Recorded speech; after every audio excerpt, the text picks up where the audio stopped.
오늘 우리가 함께 묵상할 말씀은 누가복음 7장 36절부터 50절까지의 말씀입니다.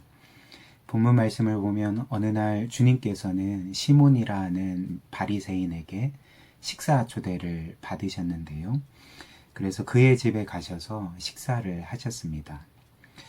그런데 그 동네에 죄인으로 여김받던 한 여자가 예수께서 시몬의 집에서 식사를 하신다는 것을 들었고, 그래서 향유가 담긴 옥합을 가지고 그 예수님께 나아갔습니다.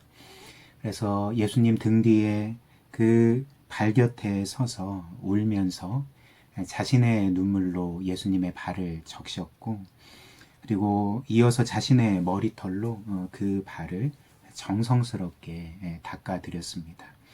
그리고 그 발에 계속 입맞춤을 했던 것이죠. 그리고 마지막으로는 자신이 가지고 온 그 향유를 예수님의 발에 붓고 또 닦았습니다. 그런데 이를 보던 시몬은 못마땅해 하면서 이렇게 중얼거렸던 것이죠. 이 사람이 정말 선지자라면 지금 자신의 발을 닦고 있는 그 여자가 얼마나 큰 죄인인지를 분명히 알았을 거다. 이런 식으로 중얼거렸습니다. 이는 무슨 뜻이었을까요? 시몬의 말인즉슨 만약 예수께서 선지자였다면 이런 여자를 가까이 오지 못하게 했을 거다. 곧바로 내쳤을 거다. 그러나 그렇게 하지 않는 것을 보니까 이 예수라는 인물은 결코 선지자일 수가 없다. 이런 말이었던 것이죠. 그리고 시몬의 이런 말에는 사실 그의 종교적인 신념이 나타나는 것이었습니다. 즉 그의 신념, 우리가 전에도 봤던 것처럼 바리새인들 혹은 그 당시 사람들이 가졌던 공통적인 종교적인 신념이 이런 것이었죠. 즉 하나님은 의인은 받아주시지만 죄인은 결코 받아주시지 않는다. 죄인은 내치신다. 이것이 바로 그 당시 시몬을 비롯한 바리새인들과 대다수의 사람들이 가졌던 종교적인 신념이었던 것입니다. 그래서 예수께서 이 죄인을 내치시지 않는 것을 보고 언짢아 하고 그렇게 마음속으로 예수님을 비판했던 것이죠. 그런데 그때 예수님은 시몬에게 다음과 같은 말씀을 주셨는데요. 40절부터 42절입니다. 예수께서 대답하여 이르시되 시몬아 내가 너에게 이를 말이 있다 하시니 그가 이르되 선생님 말씀하소서. 이르시되 빚주는 사람에게 빚진 자가 둘이 있어 하나는 500데나리온을 졌고 또 하나는 50데나리온을 졌는데 갚을 것이 없으므로 둘 다 탕감하여 주었으니 둘 중에 누가 그를 더 사랑하겠느냐, 이런 말씀을 주셨습니다. 즉 한 사람에게 두 사람이 빚을 졌는데 한 사람은 50데나리온, 그리고 또 한 사람은 500데나리온의 빚을 졌던 것이죠. 그 당시 한 데나리온이 그 당시 그 한 사람이 하루 온종일 노동해서 받을 수 있는 금액이었습니다. 그래서 지금으로 치면 한 8만 원에서 10만 원 정도 되는 액수이죠. 그런데 이렇게 두 사람이, 한 사람은 50데나리온, 또 한 사람은 500데나리온이라는 어떤 면에서는 거액의 돈을 빚지게 되었는데, 이 사람이 둘 다 똑같이 탕감해 주었던 것입니다. 그렇다면 이 둘 중에 누가 더 그 돈을 빌려준 사람, 그리고 돈을 탕감해 준 사람을 사랑하겠느냐, 이런 질문이셨던 것이죠. 그리고 이에 대해서 시몬은 43절과 같이 빚을 더 많이 탕감받은 사람이 그를 더 사랑할 것입니다 라고 답했고, 예수님께서는 너의 판단이 옳다라고 말씀해 주셨습니다. 그리고 곧바로 주님께서는 이 여자가 왜 이런 행동을 했는지 그 이유에 대해서 밝혀주셨던 것이죠. 그래서 44절부터 47절의 말씀인데요. 그 여자를 돌아보시며 시몬에게 이르시되 이 여자를 보느냐? 내가 너의 집에 들어올 때 너는 내게 발 씻을 물도 주지 아니하였으되 이 여자는 눈물로 내 발을 적시고 그 머리털로 닦았으며 너는 내게 입맞추지 아니하였으되 그는 내가 들어올 때부터 내 발에 입맞추기를 그치지 아니하였으며 너는 내 머리에 감람유도 붓지 아니하였으되 그는 향유를 내 발에 부었느니라. 이러므로 내가 너에게 말하노니 그의 많은 죄가 사하여졌도다. 이는 그의 사랑함이 많음이라. 사함을 받은 일이 적은 자는 적게 사랑하느니라. 이런 말씀을 주셨습니다. 우리는 이 주님의 말씀을 통해서 중요한 두 가지 사실에 대해서 깨닫게 됩니다. 첫 번째는 하나님은 의인을 받아주시고 죄인은 내치시는 분이 아니라 주님의 말씀과 같이 하나님은 그 죄인의 모든 죄를 용서해 주시고 그 죄인이 자신에게 빚진 죄의 빚을 탕감해 주시는 분이라는 것이죠. 그것이 50데나리온이든지 혹은 500데나리온이든지 상관없이 하나님은 죄인의 그 빚진 죄를 용서해 주시고 탕감해 주신다는 것입니다. 그리고 심지어 예수님께서 그 1만 달란트 빚진 자의 비유를 말씀해 주신 적이 있지 않았습니까? 하나님은 이렇게 50데나리온 그리고 500데나리온 뿐만 아니라 사실상 1만 달란트 빚진 자까지도 그의 빚을 은혜로서 아무 조건 없이 탕감해 주시는 분이라는 것입니다. 이처럼 어떤 것으로도 헤아릴 수 없는 크고 많은 죄라 할지라도 하나님은 그 죄를 용서해 주시고 탕감해 주신다는 것이죠.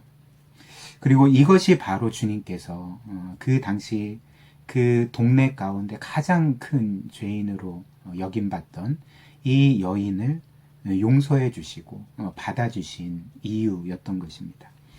그리고 두 번째 사실은 이렇게 하나님께 많이 용서받은 자는 그만큼 하나님을 사랑하게 된다는 것을 오늘 주님이 우리에게 알려주시지 않습니까? 이는 여자가 예수님께 한 그 행동, 눈물로 그분의 발을 적시고 또 자신의 머리털로 그 발을 정성스럽게 닦고 계속적으로 입맞추고 심지어 참 큰 값이었던 굉장히 비쌌던 그 향유까지 그 발에 부어 발랐던 이유를 주님이 우리에게 알려주시지 않습니까? 그것은 바로 이 여인이 그 주님으로부터 많은 죄를 용서받았기 때문에 그런 것이었죠. 그래서 자신이 많이 용서함 받았기 때문에 그 은혜에 감사하여서 이렇게 많이 사랑할 수가 있었다는 것입니다. 물론 그 자리에 있던 시몬은 예수님의 이 말씀을 듣고 이렇게 반문할 수도 있었을 것입니다. 내가 이 여자보다 큰 용서를 경험하지 못했기 때문에 사실 그 주님을 이처럼 사랑하기가 어려운 것이 사실이다. 저 여자는 죄인이고 나는 저 여자와는 비교할 수 없는 의인이기 때문에 사실 나는 저 여자보다 적게 용서를 받았고 그래서 적게 사랑할 수밖에 없는 것이 아니냐, 이렇게 반문할 수도 있었을 것입니다. 그리고 이는 우리도 얼마든지 할 수 있는 생각이 아니겠습니까? 나도 하나님께 용서를 받았지만 저 여자만큼은 아니야. 왜냐하면 나는 저 여자처럼 추측컨대 간음을 행한 자도 아니고 또 어떤 흉악범들과 같이 살인을 저지른 적도 없어.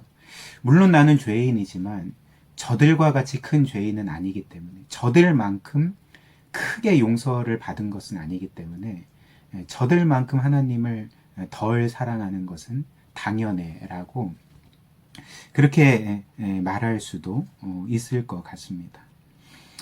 그러나 결코 그렇지 않죠. 실상은 우리도 이 여자처럼 많이 용서받은 자들이라는 것입니다.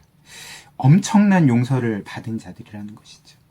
엄청난 죄라는 빚을 탕감받은 자들이라는 것입니다. 그리고 이를 보여주는 확실한 증거가 있는데요. 그것이 무엇일까요? 바로 주님의 십자가 죽으심이 우리가 얼마나 많은 죄를 용서받았는지, 얼마나 크고 많은 죄라는 빚을 탕감받은 자들이었는지, 그리고 그 주님께서 우리의 죄를 용서하시기에 얼마나 큰 값을 치르시고 희생하셨는지를 분명히 보여주는 것이 그 십자가 죽으심이 아닙니까? 그러므로 주님께서는 사실 이런 여자와 같은 죄인뿐만 아니라 우리의 죄값을 치르시기 위해서도 이런 놀라운 희생을 치르셨다는 것이죠. 이런 정말 헤아릴 수 없는 죄값을 치르셨다는 것이죠. 이렇게 무한한 생명을 그런 여자와 같은 죄인들뿐만 아니라 우리와 같은 죄인을 위해서도 내어 주셨다는 것입니다. 그러므로 이 여자만 많이 용서받은 것이 아니라 우리 또한 많이 용서받은 자들이라는 것이죠. 아니, 주님의 무한한 그 생명값으로 말 그대로 무한히 용서받고 무한히 사랑받은 자들이 바로 우리들이라는 것입니다. 그래서 우리 또한 이 사실을 기억한다면, 그리고 이 사실이 단지 우리의 어떤 머리에만 지식으로 맴도는 것이 아니라 우리의 마음과 심령 가운데 그렇게 살아있게 역사한다면 우리 또한 이 여자처럼 하나님을 사랑할 수 있게 되지 않겠습니까? 우리도 이 여자처럼 주님을 그렇게 진실된 마음으로, 그리고 정말 우리가 할 수 있는 모든 것을 다해서 사랑할 수 있지 않겠습니까? 사랑하는 성도 여러분, 오늘 이 말씀을 통해 다시 한번 우리가 하나님께 어떤 사랑을 받았는지, 얼마나 놀라운 사랑을 받았고, 또 얼마나 큰 용서를 받았는지, 또 주님께서 우리를 위해 얼마나 큰 값을 지르시고 희생을 하셨는지를 기억했으면 좋겠습니다. 그래서 이 여자의 심령 가운데 그렇게 살아 역사했던 그 주님의 사랑이, 그 용서의 은혜가 동일하게 우리의 마음 심령 가운데서도 역사하여서 우리 또한 이 여자처럼 주님을 사랑하고 또 주님께 감사하고 그 주님의 은혜를 기뻐하고 감격했으면 좋겠습니다. 이런 은혜가 우리 사랑하는 고유 교회의 모든 성도님들에게 있기를 주님의 이름으로 축복합니다.